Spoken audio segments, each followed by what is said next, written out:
weird standing here hearing someone introduce you like that, and they describe, and you sit there and go, is that me? Thank you so much for your patience in waiting. Apparently there was an accident on the road and one of the buses got held up waiting for the road to be cleared, so we were hoping that those people would be able to arrive on time. That's why we just waited a couple of moments. So I appreciate your patience and your courtesy in doing that. So if people do come in late, we'll all just stop, turn around and laugh at them, okay? I'm kidding. If you do that, you're so out. He's looking at me going, okay, okay. In fact, I think they're coming here, so we'll just wait for them now.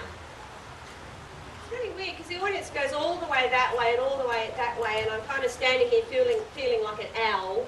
And I don't quite know why owls sort of symbolise wisdom, because they're really strange creatures, and this is the thing I love about writing. You find out all this weird stuff.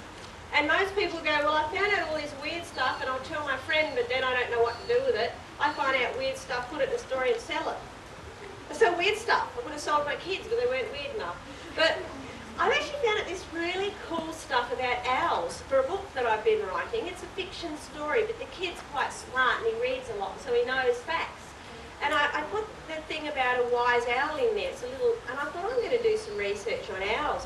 And I found out that owls have got eyes that are fixed in their face. We can turn our eyeballs like this. We look stupid, but we can do it. An owl can't. An owl has to actually turn its head like this, and their eyes are so big it takes up 50% of their head space. So owls have a really small brain, kind of like my brother. But the thing about owls is English folklore used to say that if you walk past an owl, it would turn its body like this, turn its whole neck to look at you. And English folklore said that if you walked in a full circle around an owl, it would turn its head and wring its own neck and die. And I thought, cool. I'm going to put that in my book. That is so good. And I found out the most amazing stuff in the last week, and all this research goes in my stories. I found out that slugs have got 4 noses. And I thought, that's so cool. And you know that there is one particular bug, and those of you who have read my book Brain Drain will recognise this, that there's one bug that only lays its eggs in sloth droppings. No, nowhere else. And sloths are those animals that move really slowly. And so they've got this really slow metabolism. In fact, their metabolism is so slow that they just hang off trees, and sometimes you can't pick them out in the forest because this fungus grows on their fur because they haven't moved in so long, and their fur gets green fungus on it. And not only that, they're so slow that they don't do number 2s for 9 months. Can you imagine? No wonder they're fat. But can you imagine the ladybugs that are sitting on the back end of the sloth knitting?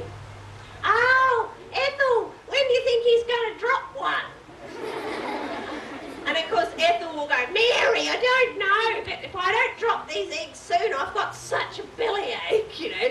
And then finally, 9 months down the track, one of the lady mother bugs looks over the edge and goes, he's done one! And they just throw their knitting in the air, dive off and lay their eggs. And I thought, the things mothers have to go through, like all mothers deserve a medal, I think. So when I read that, I thought that is so cool, and I could imagine the bugs. So I didn't make the whole book about that, but in Brain Drain, the boy has a school project, and it has to be on insects and bugs. Well, he does it on these bugs that only lay droppings, eggs in sloth droppings. So aren't we lucky that no matter what happens, we still have stories? Nobody can take that away from us. And stories make a really big difference in people's lives.